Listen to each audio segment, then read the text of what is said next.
அஸ்ஸலாமு அலைக்கும் வரஹ்மத்துல்லாஹி வபரகாத்துஹு. அல்ஹம்துலில்லாஹி ரபில் ஆலமீன். எல்லா புகழும் தூணின் ஜீவான் படை தேக இறைவன் அல்லாஹ் ஒருவனுக்கே அல்ஹம்துலில்லாஹ். நம்ம சூரா நாசியாத் பார்த்துட்ருக்கோம். இன்றைக்கான வசனங்கள் இன்ஷா அல்லாஹ் பார்க்கலாம். சூரா நாசியாத்துடைய 28வது வசனம். رفع سمكها فسواها رفع سمكها فسواها را فتحة فا فتحة عين فتحة رفع سمكها سين فتحة மீம் சுக்கூன் சம் மீம் சுக்கூனுக்கு அப்புறமா லெட்டர் கேஃப் வந்திருக்கு. இது ஹார் ஷஃபவி உள்ளதை உள்ள மாதிரி ஓதணும், குன்னா செய்யக்கூடாது. கே ஃபத்ஹா கே ஹால அலிஃப் மத்தா இருக்குது, இரண்டு ஹரக்கத்தளவு நீட்டம் கொடுத்து ஓதணும். சம்கஹா ஃபஸவ்வாஹா ஃபா ஃபத்ஹா சீன் ஃபத்ஹா ஃபஸ வால ஷத்தா இருக்குது, அழுத்தம் கொடுத்து ஓதணும். சவ்வா கூடவே அலிஃப் சகிரா இருக்குது, இரண்டு ஹரக்கத்தளவு நீட்டம் கொடுத்து ஓதணும். வசனத்துடைய முடிவில் அலிஃப் மத்தா வந்திருக்கு. ஸோ நம்ம அலிஃப் மத்தாவே ஓதிடணும்.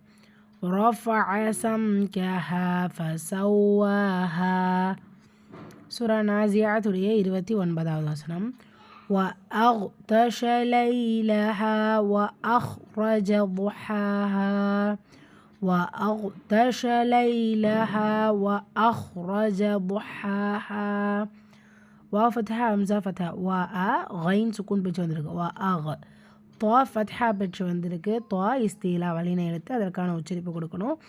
அக்தஷ ஷ ஃபத்ஹா லைலஹா லாம் ஃபத்ஹா யா சுக்கூன் லை லாம் ஃபத்ஹா லைல ஹா ஹால அலிஃப் மதா இருக்குது, இரண்டு ஹரக்கத்தில் நீட்டம் கொடுக்கணும்.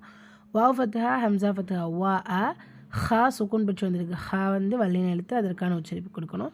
ரா ஃபத்ஹா பெற்று வந்திருக்கு, வல்லினமாக ஓதணும். ஜீம் ஃபத்ஹா ஜா வ அஹ்ராஜ துஹாஹா லெட்டர் தாத் வல்லின எழுத்து இஸ்திலா, ஸோ வல்லினமாக ஓதணும். தும்மா பெற்று வந்திருக்கு.